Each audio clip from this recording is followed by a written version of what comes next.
बहुत समय पहले की बात है। एक जंगल में एक साधु ऋषि रहते थे। वे बहुत अच्छे और दयालु थे। वे दिन रात भगवान का ध्यान करते थे और किसी को भी दुखी नहीं देखते थे। उनकी एक छोटी सी कुटिया थी और सभी जानवर उन्हें पसंद करते थे। एक दिन जब ऋषि ध्यान कर रहे थे, एक छोटा सा चूहा दौड़ता हुआ उनकी कुटिया में आया। वह बहुत डरा हुआ था। उसके पीछे एक बिल्ली थी जो उसे खाना चाहती थी। जैसे ही बिल्ली ने ऋषि को देखा, वह डर कर भाग गई। ऋषि को चूहे पर दया आई। उन्होंने सोचा, इस बेचारे चूहे को रोज डर लगता होगा, क्यों ना इसे बिल्ली बना दूं। अपने चमत्कार से ऋषि ने उस चूहे को बिल्ली बना दिया। अब वह चूहा जो अब बिल्ली बन चुका था, खुशी खुशी रहने लगा। लेकिन कुछ ही दिनों बाद वह ऋषि के पास दौड़ता हुआ आया। इस बार वह एक कुत्ते से डर रहा था। उसने कहा, ऋषिवर, मुझे अब कुत्तों से बहुत डर लगता है, कृपया मेरी मदद कीजिए। ठीक है बेटा। उन्होंने उसे कुत्ता बना दिया।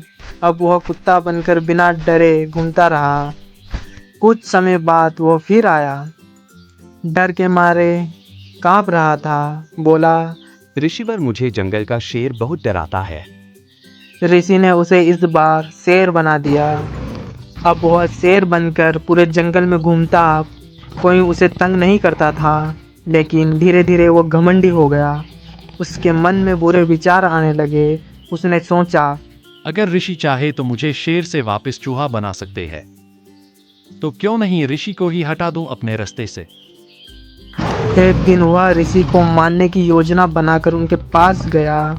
लेकिन जैसे ही वह पास पहुंचा, ऋषि सब समझ गए। वे शांत होकर बोले, अरे मूर्ख चूहे, तुझे मैंने इतनी बार बचाया है और तू मुझे ही मरना चाहता है। ऋषि ने तुरंत मंत्र पढ़ा और उसे फिर से चूहा बना दिया। अब वह चूहा जमीन पर गिर पड़ा। बहुत शर्मिंदा हुआ और डरा हुआ था। उसकी आंखों से आंसू बहने लगे। वह बोला, ऋषिवर, मुझे माफ कर दो, मेरे से बहुत बड़ी गलती हो गई। मैंने तुझे ताकत दी पर तू घमंडी हो गया है और अपने ही उपकार करने वाले को तू मारने चला। शक्ति के साथ विनम्रता और धन्यवाद का भाव होना चाहिए। इसके बाद ऋषि ने उसे माफ कर दिया और कहा, तू अब चूहा ही रहेगा, लेकिन जब तक तू मेरी कुटिया के आसपास रहेगा तब तक कोई तुझे नुकसान नहीं पहुंचाएगा।